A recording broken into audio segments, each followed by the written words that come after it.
upside down, yeah? Look, you can release. You see maximum, yeah? You see? It's working. Look now. Half. Look, it's sticking, but you can move it. Look, a little bit. Yeah. But it's still on magnet.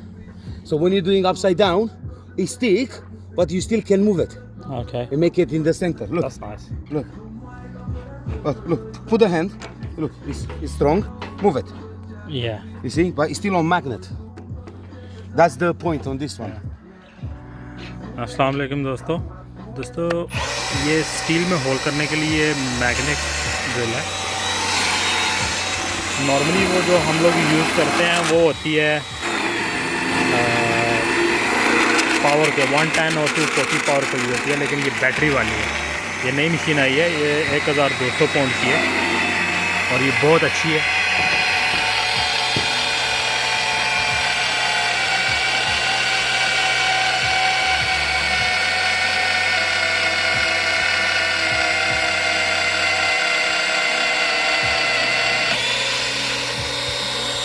देखें कितनी जल्दी इसने whole भी कर दिया।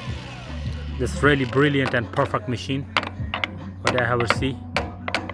Slowly we all going on to the smart machines because it's on battery, no cables, nothing, just on battery. That's perfect things. It's Milwaukee company, very good.